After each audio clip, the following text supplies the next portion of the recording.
Hey y'all, I'm Gabrielle. And I'm Kayla. And welcome back to our channel where every week we dive into all things murder, mystery, and paranormal. Ooh, spooky.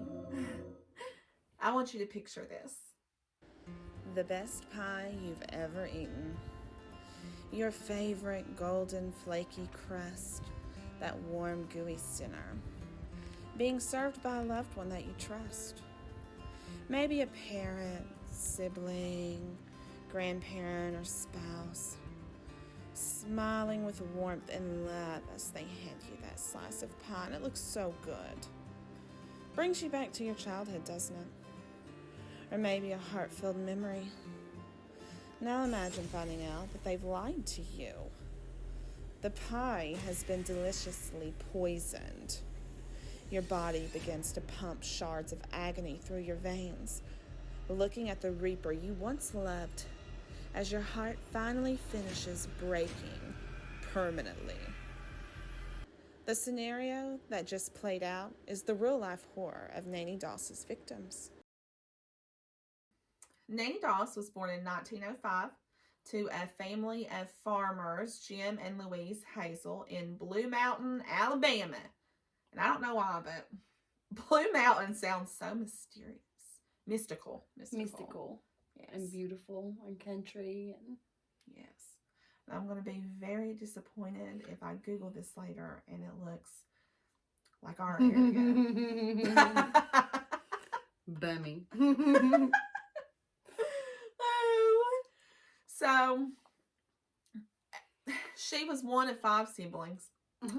And instead of, normal kids who go to school, her and her siblings, they did not go to school. They stayed at home to tend to the house and work on the farm. Now, Nanny's father was highly abusive and a drunk. Mm-hmm. And while her mom, 9 times out of 10, her mom just kind of did a blind eye to it. Yeah. So this is already we're already laying down the groundwork. Yeah. For, her father was like really strict. Yes. Wouldn't let her wear makeup or for back then scandalous clothes. I don't know what would be scandalous back in the early 1900s, but okay. Showing your knee. Shame on you. You show your knee, you got stoned. Yeah. Nobody wants to see your ankles.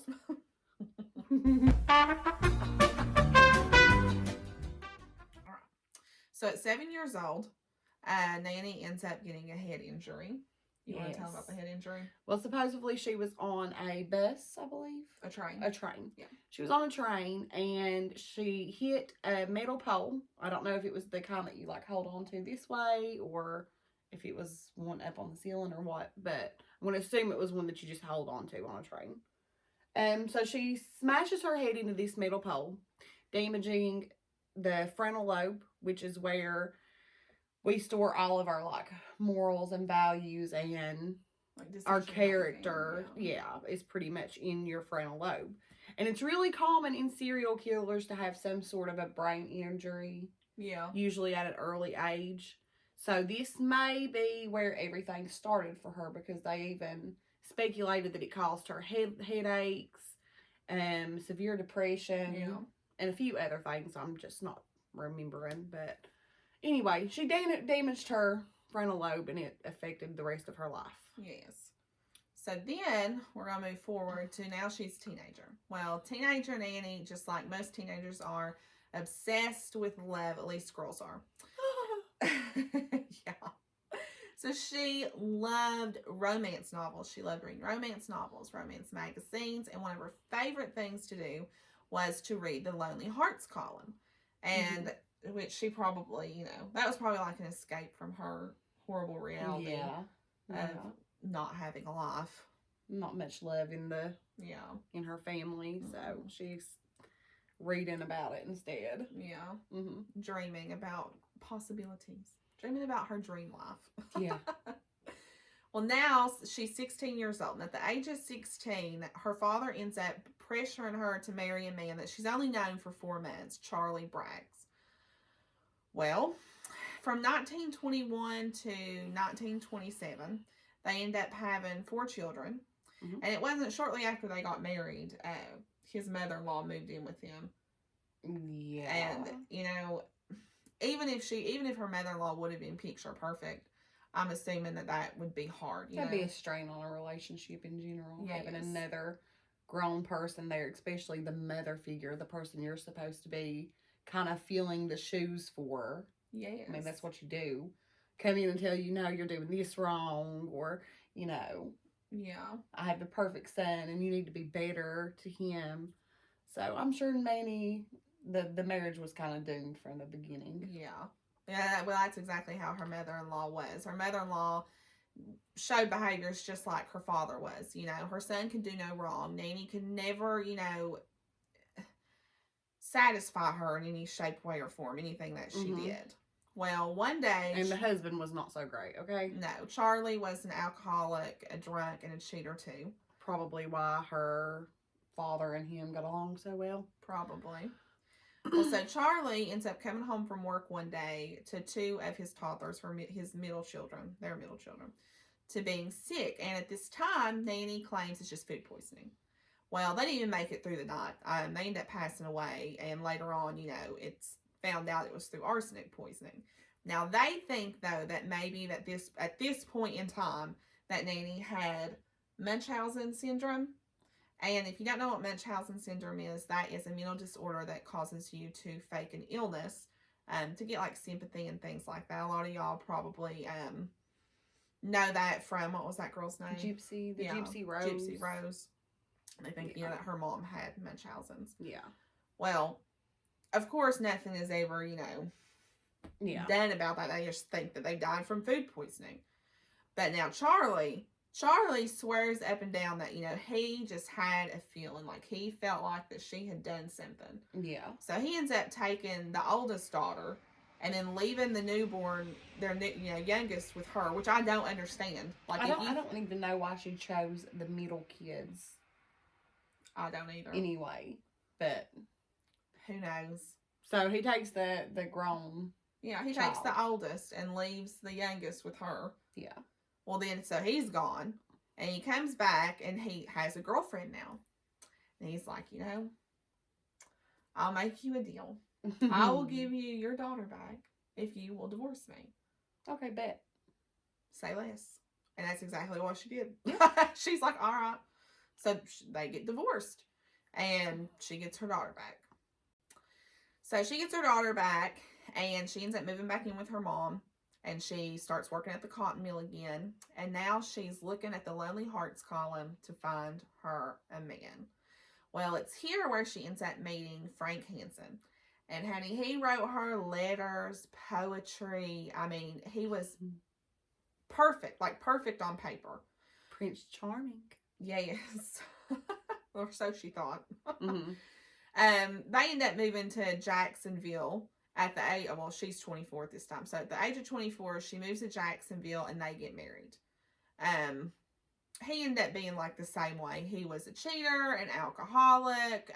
He was abusive and everything else. And at this point, this is the longest marriage she ends up having. They were married for 16 years. Yeah, that's a long time especially for her. Yes. And people like just question if she stayed married to him for so long because of like financial, you know, being dependent on him financially and this and that. And yeah, there had to be something beneficial there for Nanny to stay with somebody for 16 years. Yes. And at this point, we're already starting to see, what's it called? A cycle. Yeah. A cycle. A cycle of, you know, the type of men that apparently she's drawn to. You know, her father's abusive. Now this is 2 husbands who were cheating alcoholics. Mm-hmm. So she was with him for 16 years. And then 1945, her oldest daughter, Melvina, she marries. Well, she's already got one son named Robert. And she's pregnant with another one. I hate this part. Robert, you know, Nanny was like the perfect grandma. Yeah. Just like how I'm sure that most of it, we have, and y'all have, like, you know, just doting and yes. living and loved spending time with her kids. Was always babysitting. Yeah. I'm sure he got a bunch of like snacks and all that fun stuff. Well, all of a sudden, Robert ends up dying in Nanny's care. So they do an autopsy on him, and it came through as like asphyxiation. But they, at this time, they didn't think that she did anything, so they ended up ultimately ruling it unintentional suffocation. Yeah. Unintentional suffocation. Well, then they end up fighting. Well, we know now she had a life insurance policy on Robert for $500, which is equivalent to $7,000 in today's time. She killed her grandson for literally nowadays 2 months worth of bills. Yeah, if that. Yeah, depending on where you live, really. Well, but yeah, still, $7,000 is nothing. $7,000 won't even buy you a decent car today. No, it won't. No, it won't. Anyway, this woman. Well, Melvina, right after, so Robert passes away, and then Melvina ends up giving birth or going into labor with her second child. Oh, Nanny, being the perfect grandmother that she is, has to be there, right? Of course, of course. Okay. A loving mother would. Mm-hmm. Well, while she's in the hospital, of course, she's under, sedation, under ether sedation. So she never says anything, up until, she finds out, all this stuff about her mom later on. But while she's in the hospital, she swears up and down that she could have sworn that she saw her mom take a hat pin. And if you don't know what a hat pin is, I'll post a picture of it. Not that long. Yeah. That they would use to keep their hats and their hair without moving. So she swears up and down that she thinks she sees her mom take this hat pin out of her hair and stab her newborn daughter with it in the head. Yeah. And there's soft little soft spot. Yes. Well, of course, they're in the hospital. It's it's 1940s. So, and she doesn't say anything. So, you have a baby that has just came into the world that's passed away. Yeah, and supposedly the baby was completely healthy when it was born, and then it just all of a sudden died. Yeah. And if they don't know that a crime's taken place, why would they, try to see if one has? They probably just thought it died of SIDS or something. Yeah. Yeah. A number of reasons why a baby could just pass away. Yeah. At this point, people are questioning, things are okay. So, you've got Charlie, who has made statements that, he was scared of Nanny. What did you say? They said, he wouldn't even eat her food. If they were arguing or something, he would not touch the food. Yes. He came out later to say that because he's the only survivor. When you get to the end of this story, you'll see. But after everything came out, he was like, I knew she was crazy. Yeah. I knew it. I wouldn't eat her food if we was arguing. I knew she done something to my kids. All this good stuff. And Frank wasn't as crazy, but now people had said that Frank had made statements that, he didn't like being around Nanny when they was fighting, or, he would try to distance himself and stuff like that. He was pretty scared of her too. She must have had ill temper behind closed doors. Yeah, she probably did. Yeah. Most women do. So people wonder though, okay, so you've got Melvina, and she doesn't say anything to the doctors because where she's been underneath sedation, she doesn't even know if she really saw that at this point in time, or if she's having hallucinations. And she even comes out and says, she wondered even if she was to say something to the doctors, would they just play it off you're just seeing things. Yeah. So, and you've got Frank, who is an alcoholic. So you've got Melvina, who's relying on Nanny to help take care of her kids and watch her kids, even though she's apparently killed them. You've got Frank, who relies on Nanny for bailing his ass out of jail for public intoxication and fighting and everything else. So, the big town drunk. Was her family were they not saying anything because they were afraid of her, or were they not saying anything because they relied on her? I wonder if especially if she had the what is it, the Munchausen. Yeah. Munchausen syndrome. If she had that, I wonder if she like almost knew how to keep people vulnerable around her to where they needed her, or to make her feel like they needed her. Because I mean, she kills the 2 grandkids, and you're going to lean on somebody's shoulder, you know, whether it's your mom or your husband or whatever. But yeah, because now at this point, Robert is the only one she's killed for money. Yeah. So Robert's her first life insurance policy cash in. Right. So you might be right. Maybe she wanted the attention, the sympathy. Maybe she just knew how to. And then her picking this cycle of men that we haven't even dived into yet, which we'll see. Wonder if that was part of it, you know? Just, I need somebody drunk and vulnerable to take care of. Ah, touche. I get what you're saying now. Mm-hmm. She may have, because she's nuts. Yeah. She was sick in the mind, so. Yeah. Who knows? We're only halfway through. Yeah. So. Okay, so you've got that. That's happened. Well, then, I think it was September of 1945. Frank ends up coming home drunk as a skunk. But this time's different. This time he comes home. And he not only beats Nanny, he ends up raping her too. Biggest mistake he'll ever make. I want to cuss, but I ain't going to. But yeah. Yeah. You're probably rolling over in his grave like, damn it. Damn it. Was it the corn whiskey? Yeah.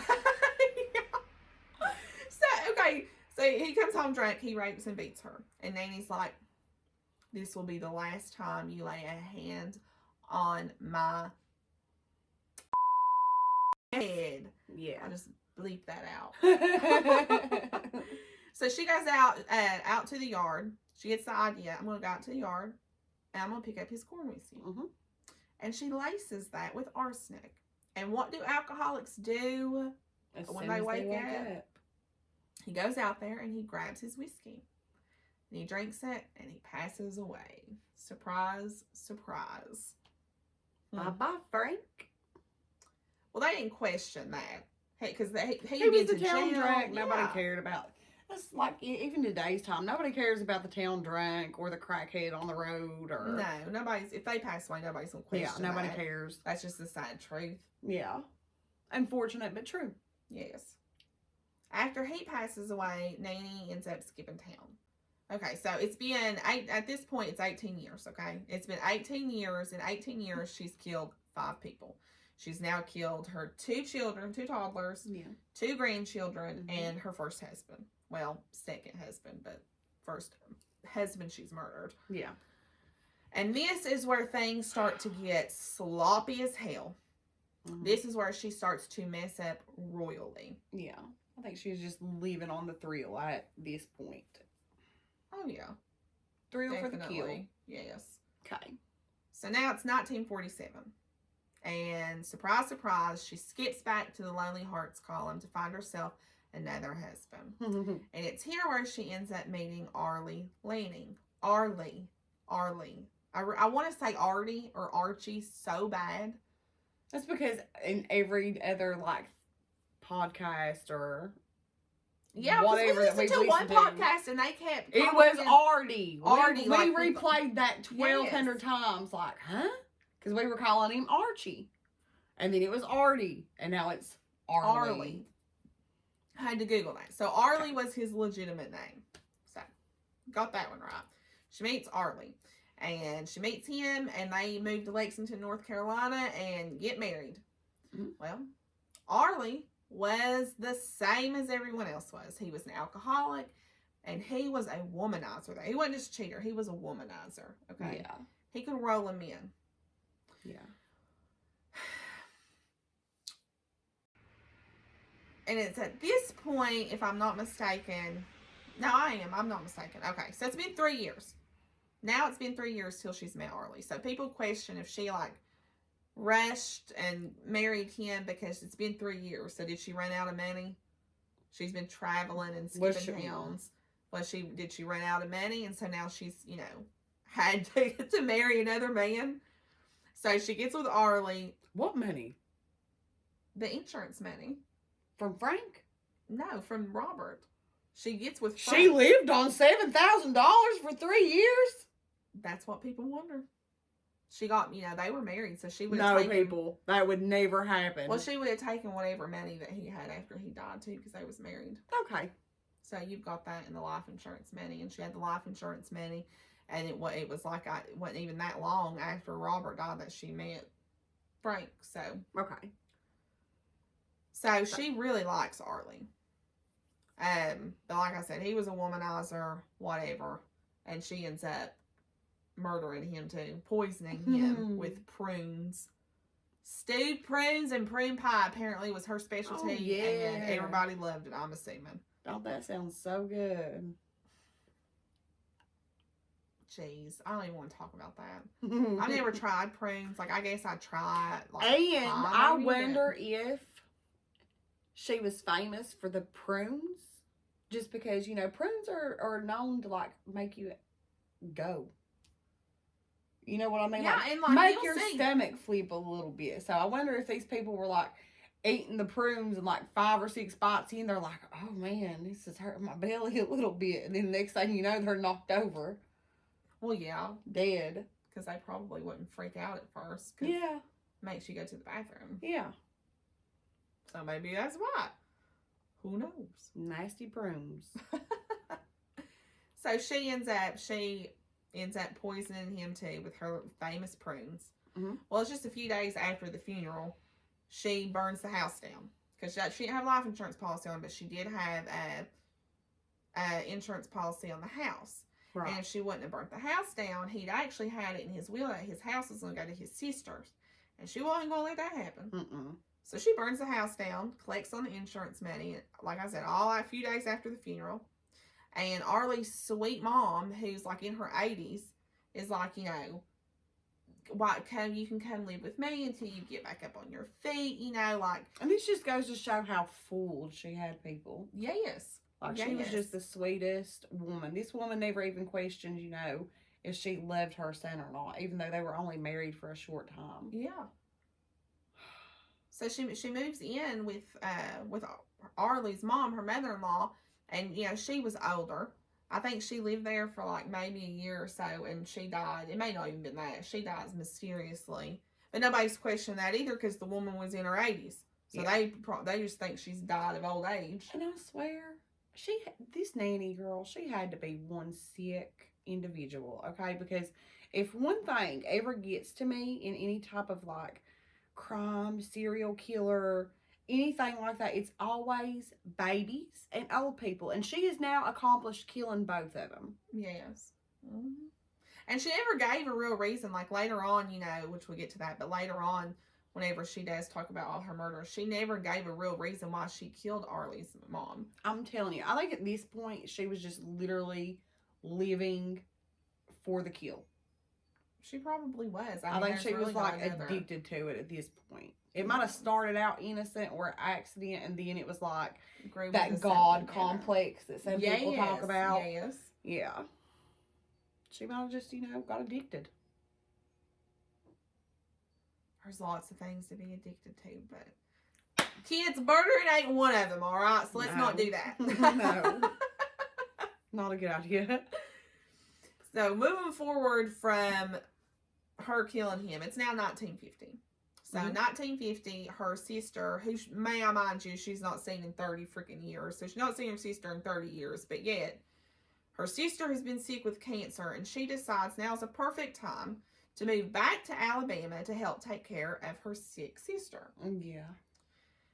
She was there for a year, and then her sister ends up passing away.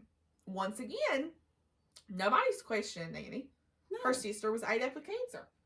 And, arsenic poisoning causes, stomach pains and vomiting, which a lot of times, So, nobody's questioning that. Mm-mm. And at this point, they don't know if she had an insurance policy on her sister.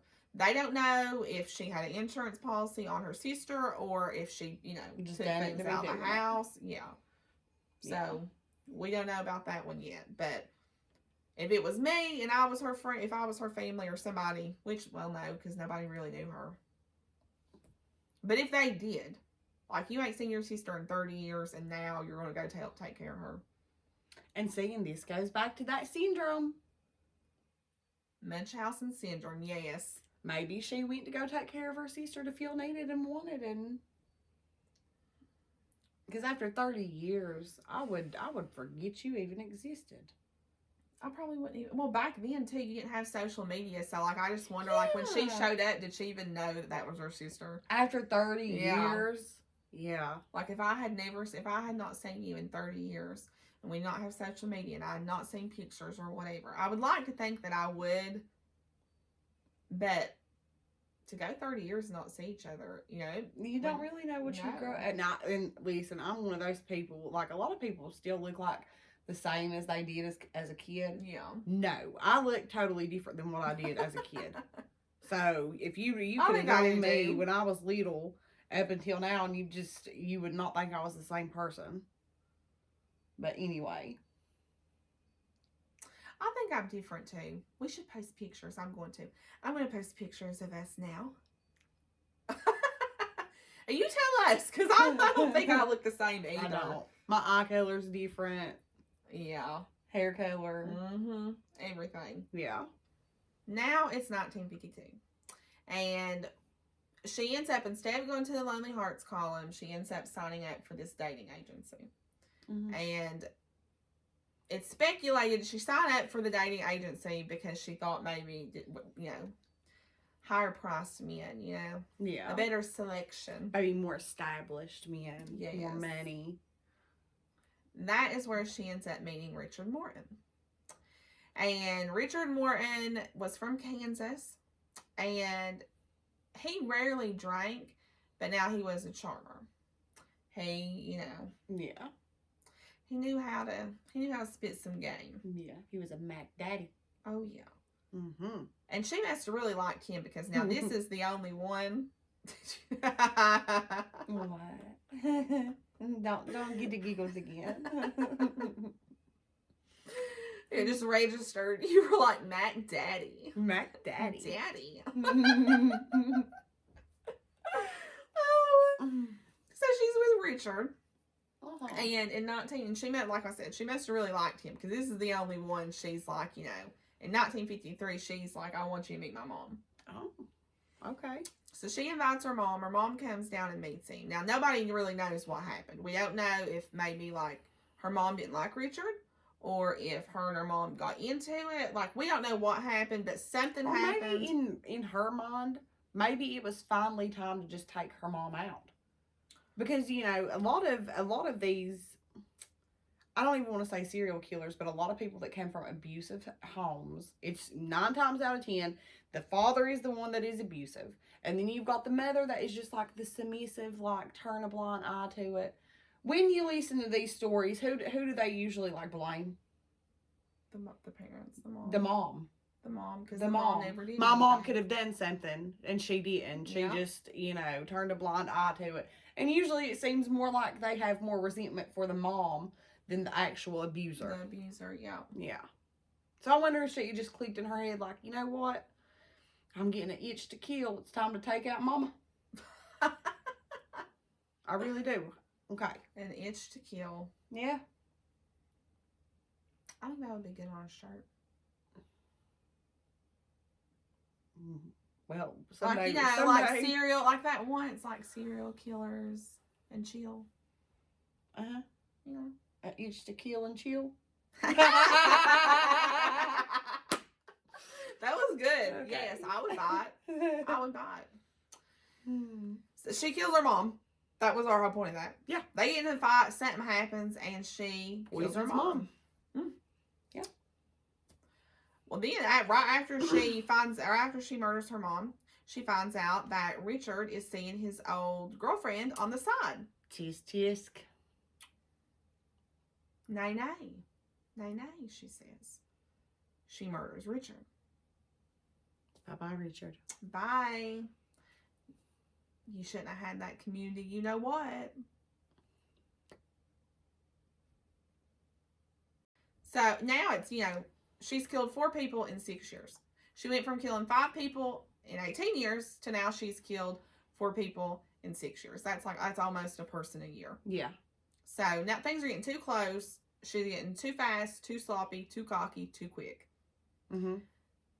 So after she kills Richard, it's now June of 1953. She goes back to the dating agency. And this is where she meets her final husband, who is the what's it called? Culprit of her demise here. Oh. She meets Samuel Doss. Yeah. Now, Samuel Doss was nothing like any man she has had before, okay? Because he rarely drank. He didn't cheat. He didn't beat her or anything. He was a freaking minister. He was literally a man of God, okay? A man of God. Yeah. But they ended up butting heads. Because now throughout this entire thing, throughout all these husbands and stuff, she had taken up drinking and smoking. Which, you know, being with abusive men, yeah, I'd have to too, honey. Yeah. Well, I'm assuming because where he was a minister, you know, he wasn't real big on that. He didn't agree with her drinking and her smoking. And he definitely did not agree with her romance novels. And you did not touch her romance novels, okay? Okay? Like, Nene was obsessed with her romance novels. Yeah, that was what was there her whole entire life, okay? Mm-hmm. It took her out of reality, so yes. You was not taking that from her. And I wonder, like we were talking about this earlier, I wonder, like, if he didn't like her romance novels, because maybe, like, back then, this is, like, the 19... A little taboo-ish, if they were taboo. Yeah. Like pornographic or something. Yeah. Well, not only was he against that, he was against her drinking and stuff, he was tight on the money. Like, he gave her an allowance, but now he didn't give her enough for her drinking and smoking. Yeah. And that pissed Nene off. So she ends up threatening him. And she's like, if you don't put me on that damn checking account, I'm divorcing your ass. And he's like, probably, I don't know this, but I'm just speculating here. He was probably like puckering his butthole. It was like, I'm a minister. I can't. Yeah. I can't ruin my reputation. No. Because now he's not been divorced before. You know, his wife and his 9 children were actually killed in a tornado. And that's how they bonded. Yeah, like that's how they bonded over trauma. Yeah. Because poor Nene's over here like, oh, I've lost my husband and this and that, and probably telling him about how her 2 kids and being poisoned, and he's believing every bit of it. Yeah, just buying into it. So they ended up bonding, and then they ended up getting married. Yeah. Well, so he ends up putting her on his checking account. Mm-hmm. Well, then it wasn't even too long after he puts her on his checking account, this bitch goes out. She gets not 1, but 2 life insurance policies on him. She was ready for this one. Oh, hell yeah. I think she was tired of bouncing around from husband to husband at this point and thought, you know, I finally want to do something to... Like her last shebang to where she could just, like, retire. Yeah. Quote, unquote. Yeah. It's not so... Okay, so she's with him. She's married to him. Well, then 1954 hits. And this is it. This was the moment she had been waiting for.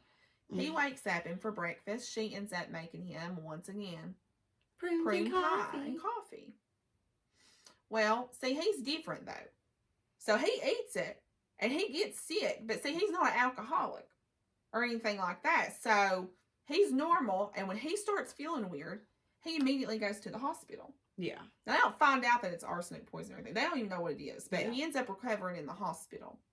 Well, when he comes back home, Nene is like, I will not make this mistake again. Mm-hmm. And she don't. It's literally, he comes home, and the next day, like literally, like the next day, she feeds him stewed prunes and coffee. But this time, she douses the arsenic in the coffee. And I mean douses it. Okay? Well, surprise, surprise. Doctors are now like, what the hell? like he just recovered. He was fine. Yeah. So, of course, the doctor's like, I want to do an autopsy. But you can't do an autopsy unless you have the approval of the next of kin. Right. So they go to Nene and they're like, listen, we really like to do this autopsy. I mean, wouldn't you want to know, like, what killed him? Mm-hmm. Well, being the cocky old, I almost cussed again. Mm-hmm. Being the cocky old woman that she was, she says, and I quote, yeah, I would. I wouldn't want it. You never know. I wouldn't want it to have to kill somebody else. Oh, Lord, child. And this woman signs off on the autopsy, knowing damn well to kill somebody else. Yes. We wouldn't want it to kill somebody else. I wouldn't else. want me to kill somebody else. Yeah. So she lets him do the autopsy, knowing good and damn well that she's going to be found out. Yeah. So, of course, within the autopsy, they find arsenic in his system. They find not just arsenic. They find enough arsenic in his system to kill 40 freaking horses. 40 horses. Honey, she definitely said she wasn't making that mistake again. No. She threw the whole can in there. Yeah. And apparently, arsenic was just easy to get back then. I was supposed to have Googled this before, and I didn't. I want to know how easy it was. I want to know. Like, I think they sold it in grocery stores. Like what was it for? Like, what was arsenic used for? Yeah, we've got to Google this. It might have been in rat poison, but, you would think rat poison, I don't know what it looked like back in the day. Maybe arsenic was just rat poisoning, but you would think it would, like, leave some sort of a bad taste or something, or... Well, see, maybe that's why she always put it in prunes. Like, maybe, like, prunes and coffee, prunes. Okay? That's going to probably upset your stomach a little bit. I feel like that was why that was, like, her famous I don't think this little combination. Why would people know that? I was going to say... Does arsenic have a taste? I knew that's what you was going to say. I don't know. So, of course, they find the arsenic. Foul play is obvious at this point. So, police come in. They're doing an investigation, okay? But they don't know nothing on Nanny. They don't know nothing about her. See, she's only, this right here, on top of everything, she's not had time to portray herself because her and Samuel live in Oklahoma, in Tulsa, Oklahoma. Okay, so they've not had enough, she's not had enough time. But how long did she live there? She only lived there for a year, that's what I was about to say. Okay. She didn't have enough time to portray herself as this godly, church-going, lovely because grandma. She did that at all these places. She had, like, everybody in the communities of these husbands and stuff. They were totally fooled by Nanny. They thought, like, she was, like, almost like the picture-perfect housewife of the time because she would go to church and she had all these special recipes and, like, one person even stated that, like, she had the best smelling clothes and she wouldn't tell nobody her laundry, her laundry secrets. So, yeah. I just think that she had everybody fooled until. I just think that goes to show how old this was because most people, like, don't want to give away recipes, right? Like, you have that one recipe that's yours. I have never heard of nobody having a detergent. Like a secret detergent.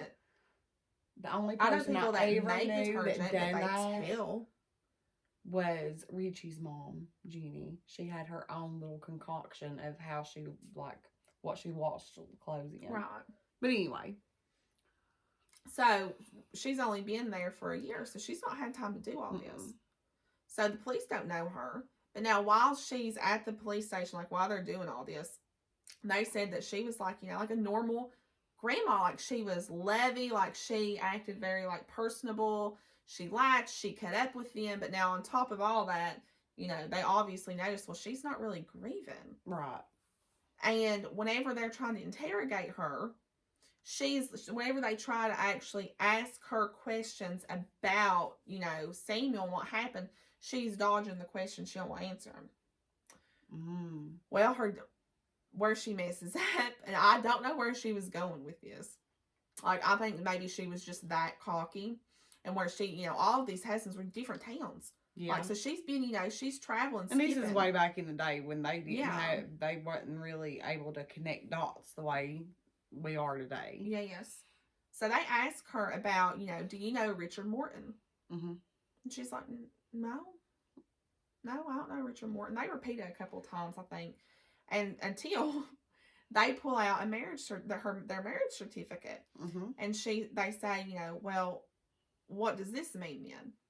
And she says, and I quote, well, I guess it means I wasn't telling you the truth. Like, okay, all right, ballsy, Yeah. ballsy.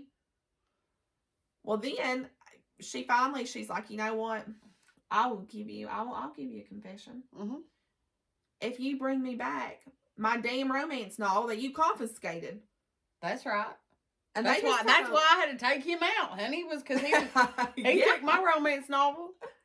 So now they're like, I guess they're in like shock, I think they said, for a minute. And they end up going, they get a romance novel and she confesses. But see, they was only expecting the confession of Samuel. Right.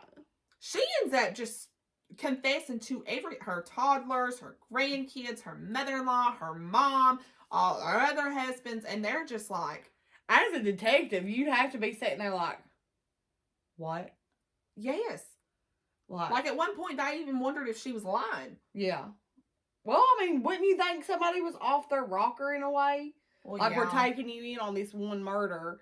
We're going to give you this book because you asked for it. And then you're like, okay, so it all started back in 1927 when I killed my 2 toddlers. Well, they resume the bodies. So they look at that previous bodies, people she's admitted to, and all of them, surprise, surprise, they find arsenic. Mm-hmm. So she's going to court, and at this point, people are completely like shell shocked. She's now worldwide. Like she's in the news now, and of course, like people in other towns that knew her are just like completely bamboozled. Like they're, thought she was just, I knew her. She was so sweet. Like I can't believe she would ever do something like this. Well, they ended up, she's got an array of nicknames here. The Lonely Hearts Killer, because of the Lonely Hearts column, and then the Giggling Grandma, Giggling Granny. And I just wonder, we talked about this earlier, like, I laugh in awkward situations. And I just wonder, because while she's walking to the courthouse, walking to the cruiser, walking wherever, she is giggling. Like, people, they're like within questions, like they're asking her, questions and this and that. And she's just like, Yeah. Like, I mean, you're going to jail for life. Yeah. And she's just happy about it. Yep. Well, there's that. And I wonder, too, if, I don't want to say that she was slow, but I wonder if she was just, like, kind of socially awkward in a way. Almost like what you're saying, because she didn't go to school. Yeah, she didn't have a social life growing up. Those are your developmental years to where you learn how to socialize with people outside of your family. Yeah.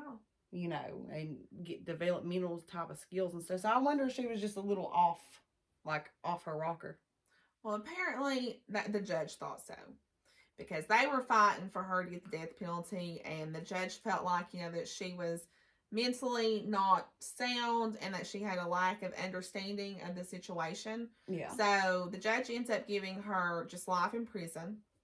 And then in 1965, Nene ends up dying of leukemia in prison. Mm-hmm. And they say... And ironically, this is just a side note, she worked in the laundry in the prison.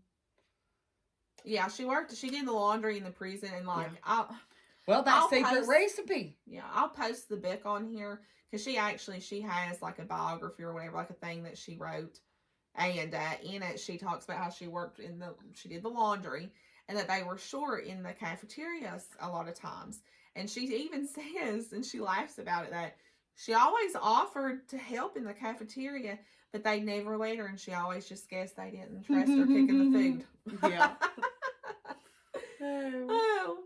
Well, plus she died of leukemia, and they say that exposure to arsenic can cause cancer, so they speculate, they wonder, there's no way we really know it, but they wonder if that's what caused her leukemia. Yeah. And that would be ironic, wouldn't it? Yes. Wouldn't that be the pot calling the kettle black? Yeah. You used arsenic to kill all these people, and now it's finally caught up with you. Yes. That's probably really what happened, too. Probably. Karma. It'll come back and get you every time. No, I do believe that. I believe what you put out is what you get back. Mm-hmm. Well, yeah. So that's all about Nanny. Yeah. What do you got? What do you think? I just think she's crazy. She's psycho, and I'm telling you right now, I'm glad my grandma wasn't like that. Yeah. Jeez. Louise. Dang, man. What she said. And I actually feel for her daughter, Melvina, because it's after she finds all this stuff out about her mom is when she brings up her newborn. Yeah. And I just wonder if that, like, you know. Yeah, because and Nanny never said that she actually done that either. No, she would never admit to that. A lot of people have that one victim that they will not admit to, and that one was extremely gruesome. So I feel like that one for her really did happen the way that Melvina said that it did, and that was just the one that she was like, I went too far with, so I'm embarrassed and I'm not going to tell about that one. Yeah. Yeah. Mm-hmm. So what do you guys think about it? Feel free to leave a comment down below. And if you have anything, any crimes, any mysteries, anything you want us to talk about, or anything that just gives you that eerie touch, feel free to leave a comment down below. In the meantime, like, subscribe, and hit your notification bell. And until next time, bye.